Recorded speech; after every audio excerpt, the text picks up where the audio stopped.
the 1960s, the US Army searched for a miracle, a machine that could change the face of warfare forever. And they found it, a helicopter decades ahead of its time. But legends aren't always born. Some are cancelled before they ever take flight.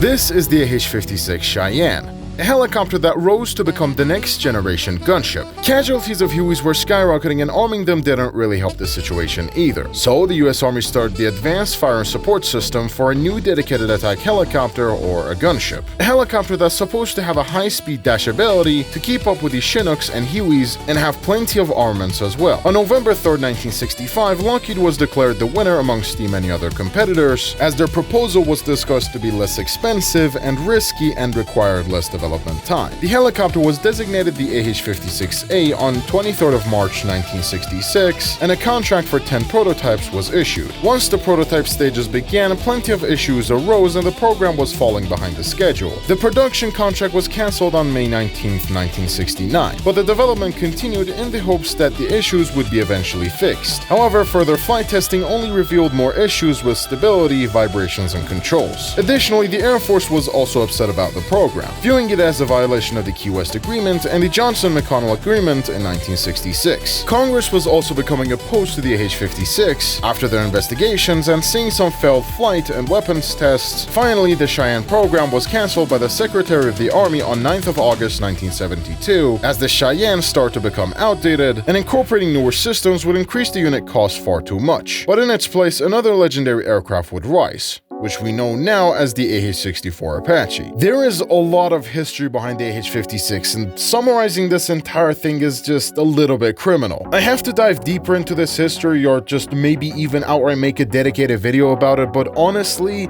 I think this one deserves a different video. But for now, this was the general history of the AH-56 Cheyenne. Now let's get on with the armors and modules. Welcome to the Armor and Modular Protection Analysis, where we basically analyze the armors and modules inside of a vehicle. Today's helicopter is the AH-56 Cheyenne. Now the first thing we need to take a look at is the crew. This helicopter has a pilot and a gunner sitting in a tandem seat configuration, with the gunner seat rotating with the optical system. The crew has CCIP on all of its weapons, night visions and FLIR systems alongside a wide and nice optical system, and finally a helmet-mounted sight. This helicopter has 3 self-sealing fuel tanks situated on the center and the frontal cheeks of the helicopter with these fuel presets. The fuel presets on this helicopter are lower than the average, and I have to say 20 minutes of flight time might become an issue if you're playing the Heli PvE, so I would recommend you to return and rearm once you're at 3 minutes of fuel. Outside of that, it is nice and it doesn't cause a lot of issues. And even if you're set on fire, I'm sure that the fire extinguisher will not be your good friend, since this helicopter does not in fact have a fire extinguisher. This helicopter has one General Electric T64-GE-716 engine, similar engine family that is also installed on the Super Stallion and V280 Valor tilt rotor excuse me? This engine has insane power and response time, to the point that when I was working on the dev server video, I was surprised that it can do whatever this is. By the way, special thanks to my friend Slow Mode for telling me the fact that in order to keep this helicopter hover on its tail, you must have 9 meters of rotor diameter. What the f? Hey bro, I can basically look 90 degrees up in the sky without any kind of problems on this thing yet. Do you think this is possible? No bro, I don't think so. Hold on, let me do some calculations on this. But I will discuss the flight performance of this helicopter in a totally different section, as this thing is an entirely different beast compared to a normal helicopter. At the end you have the oil cooling systems, transmissions, traction of the control surfaces, and prop shafts. By the way, I'm gonna go off a script here. I love how Gaijin did not even try to change the modules after all these years that it was in the files. They didn't even try to give it a good cockpit, for the love of God damn it. Now let's get on with the armaments. Let's start with the FFAR Mighty Mouse rockets, 19 rockets per pod, 1 pod and 3 pods installed on the inner and outer pylons respectively, giving you 156 total. The Mighty Mouse rockets are basically a common bread and butter of the US helicopters until you reach the higher tiers. They have a decent explosive mass, nice penetration and decent range, and of course the quantity of the Mighty Mouse rockets on this helicopter is absolutely insane, to the point that you're carrying out double the rockets compared to an Apache. There are only two major problems, which can be annoying if you're not used to it. Usually the inner pylons are preserved for the ATGMs and you have to carry out the outer pods, which have a lot of distance between the CCIP, and if you have a bad ping, aiming these guys can be really hard, as you will have a delay with the CCIP as well. I see trees of green, look at that shit. Up next you have the BGM-71C ITOW, 1 installed on the inner pylons, 3 ATGMs per pod, giving you 6 total. The ITOW missiles are basically that type of ATGMs that are solid for what they are. They have a semi-decent explosive mass, mediocre maneuverability and nice speed, but everything goes downhill from here. You don't have a tandem charged warhead, neither an IRCM, and the range feels extremely outdated, and comparing this to the platform that it is mounted, you kind of feel like the helicopter was supposed to get a Hellfire instead of tow missile. Or maybe even Bullpups for that matter. Wink wink, Gaijin. This, alongside the fact that you do not have any kind of air-to-air missiles to defend yourself with, makes you a little bit vulnerable. Oh, and I almost forgot to mention that the firing window on this is extremely limited as well. But honestly, I'm not really gonna complain, as in other departments, your helicopter shines extremely well. For example, the primary cannons of this helicopter are very fun to work around with. You basically have 3 guns at your disposal. The first one is the nose-mounted 7.62 M134 minigun, the second one is the nose-mounted 40mm grenade launcher, and the third one is the 30mm cannon derived from the UH-1CX M30, which you can totally shoot through the helicopter because Gaijin forgot to put up a limiter on this thing. The stock minigun and the 40mm grenade launchers are interchangeable, while the 30mm will stay regardless of your grind situation. When you get the minigun as stock, one thing you do realize is that the overheat on this is extremely long. Mind you, if you actually go to Little Bird and start firing it, you can notice this one as well. The fire rate is absolutely incredible, but the problem is that it's a 7.62 caliber gun that doesn't do as well as a cannon. The 40mm grenade launcher, on the other hand, has an incredible punch to it, and it's absolutely amazing to shoot down the ground targets with it. The problem is that despite its incredible fire rate, unlike some nose-mounted grenade launchers,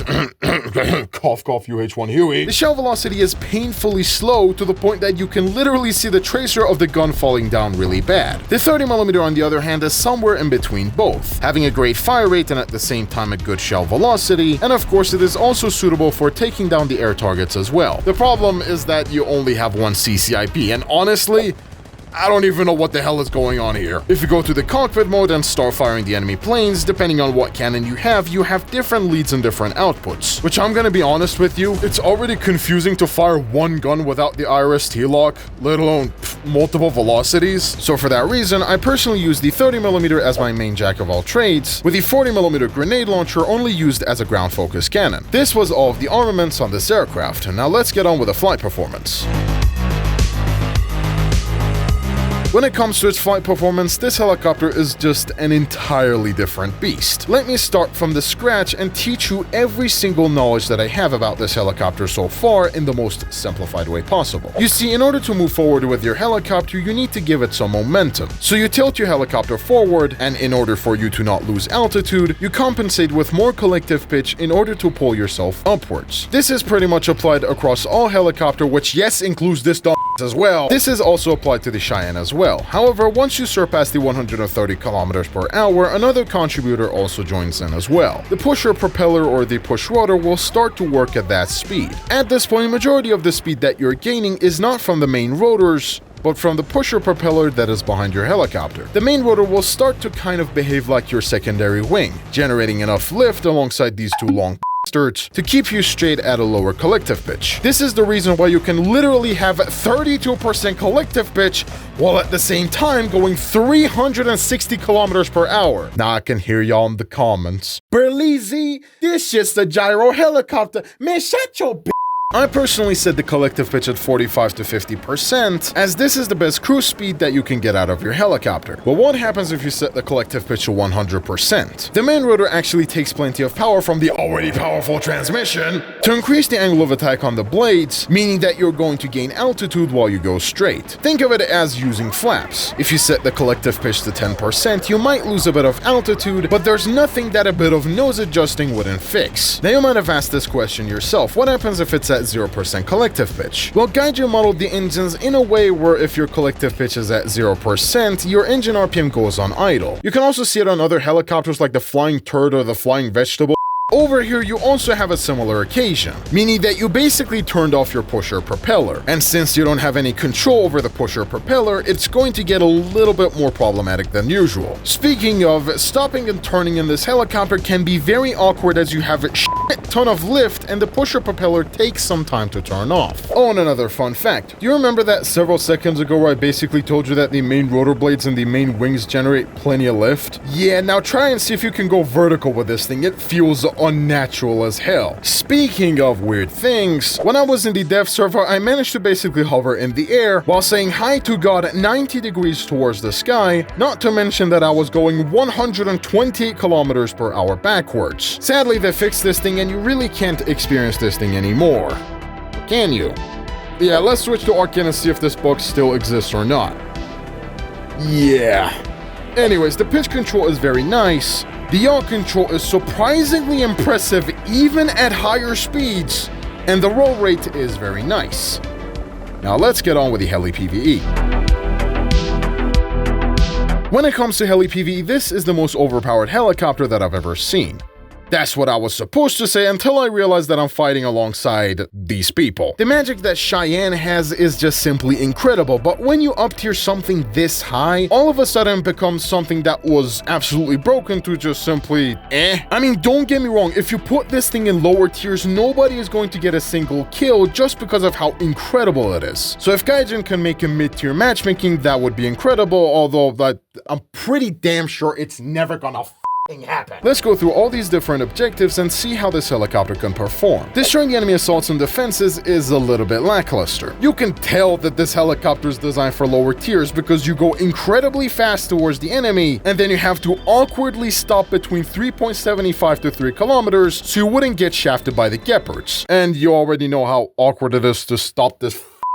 It already takes a lot of time, energy, and momentum to stop. And the fire and forget helis that want to take all the kills don't really help either. My advice is that you can also go for different objectives if you feel like engaging the enemy assaults and defenses is pointless. And trust me, this thing can be a little bit limiting at times at this BR. Speaking of other objectives, destroying the enemy bombers and attackers is pretty much pointless, but it is incredibly fun if you want to LARP as a World War II plane. You don't have any air-to-air missiles, but you have 2 cannons that can do the job. Once again, the 40mm grenade launcher is just meh for the objective, but outside of that it is quite decent until you realize that others will instantly get the air-to-air kills with just 3 buttons with iglos and sting. Oh, for fuck.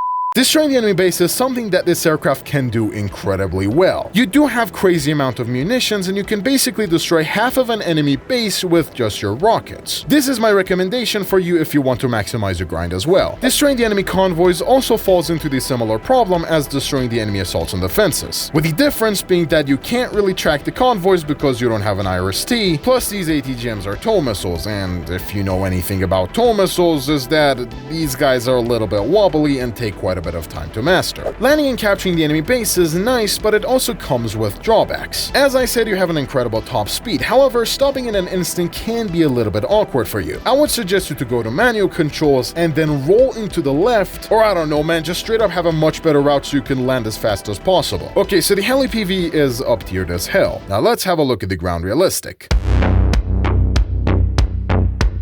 When it comes to ground realistic, this helicopter is something quite interesting. You're sitting at the battle rating 9.7, or who knows, Gaijin gets drunk and maybe puts it in 10.0, 10.3 or some shit. A surprising battle rating for your helicopter's platform until you find out that there are several features that are missing from this helicopter. First of all, you don't have any kind of muscle approach warning. Muscle approach? Oh, missile approach warning off of The Apple voice-to-text kind of sucks, man, sometimes. First of all, you don't have any kind of missile approach warning systems, no countermeasures, no auto-BRs or IRCM by any way stretch of imagination, and your situational awareness goes from your average Joe trying to survive to your average Joe Biden. Shut up. Biden blast! The vehicles that you're playing with are not that many in 9.7, but if you want to pick up higher or lower tiers, you absolutely can, which all include, oh look, a normal light tank after this entire lineup of goofballs, which includes Bradley, Micro Bradley, which is somehow behind it at higher BR. Wait, hold on, I swear to God, I spanned this thing a long time ago. Yeah, I don't know what's wrong. The assist simulator. Oh my God, look, a Magog. 2 of them. That's what an American looks like. That's what an American looks like. Honestly, I never understood the hype behind this anti-air. And I'm pretty sure you can recognize the problem here. You can get the advanced potato launcher, the advanced aerial potato launcher, the advanced super aerial potato launcher. Actually, I like these two. Catfish. You can get the Honestly, I really like the Skyhawk and its... Wait, hold on. Is that an F-86 Sabre? Why the hell is there a helicopter in my air tree? Oh, 2 of them, mind you. If you have this thing, just don't touch this entire folder. I made a video about it and I only LARP with this thing in Sim. This is my wife. This is our autistic cousin. And this is her brother. And I had a relationship with every single one of them because I love surrounding myself with mentally unstable people. Oh, and I almost forgot. 2 illegals deported by ICE agents. Overall, your lineups may not be that impressive, but they do the job for you. But anyways, how do we play this thing in ground realistic? Well, first off, you only have 2 methods. The first one is to do rocket rushing. This method works extremely well if you execute it perfectly. And that is the problem right there. You have to execute it perfectly. Because the cannons are quite capable and the quantity of rockets are very amazing. Although I wish I could do the same rocket rushing thing without DC shoving all those rockets up my ass. Your dashing speed allows you to go in and engage really fast. However, this comes at a cost. Since you're going fast, you also have to aim fast and locate the targets really fast. Plus the fact that it's fast, plus the fact that it's extremely risky to put yourself in front of machine guns and autocannons and whatnot. You gotta find your own tactics and strategies with regards to like rocket rushing and whatnot.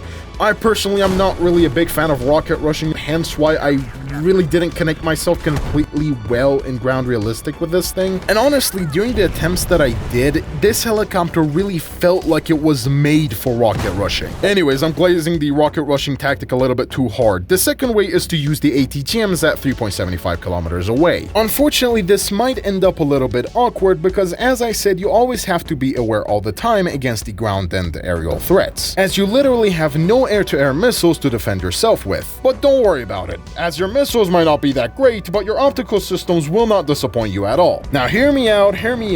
What if instead of rocket rushing, you also did ATGM rushing as well? I don't know, maybe it works, maybe it doesn't, but this was all of the experiences I got with this thing in ground RP. Now let's have a look at the final verdict. At the end, ladies and gentlemen, is this helicopter really worth it? I'm gonna be honest with you, if you're a new player that wants to experience a new helicopter, this can be a good and a bad option at the same time. Good because you have CCIP on your rockets and cannons, and it teaches you how to fire your guns and rockets. Bad because it does not act and behave like your conventional helicopter at all. I tried my best to explain how this helicopter works with regards to its mechanics and flight performance, but all I'm looking right now is just nothing but something that does not feel like a helicopter at all once you go above 130 kilometers per hour. This alongside the fact that it's a squadron vehicle, which either forces you to grind it painfully or spend golden eagles on it, not to mention that it's not a premium and you have to stock grind everything. I would say this, compared to the AH-1F, it is better despite lacking some serious protection systems, like the IRCM, which protects you from the air-to-air missiles or radar warning receiver or countermeasures. If you want an alternative to the AH-1F, sure, you can get it. But outside of that, it is a really cool helicopter that I myself was anticipating for a very long time, even though they didn't really design, they added it in a very lazy way. Like, this is one of the buggiest helicopters I've seen they added recently. With that being said, ladies and gentlemen, I hope you enjoyed this video. If you did, make sure to like this video and subscribe to my channel, dislike it if you dislike it, and if you want to support my channel even further, you can also donate a super thanks or join my YouTube membership if you want to. For now, this is me, Barbara Dickinson, but Barbara Dickinson? Man, Apple's voice to text is really tripping, bro. I swear that Barbara Dickinson. Who the hell gender swap? Anyways, this is me, Barbara Dickinson, and thank you for watching. God, that made me sound like South Park character, I swear to God.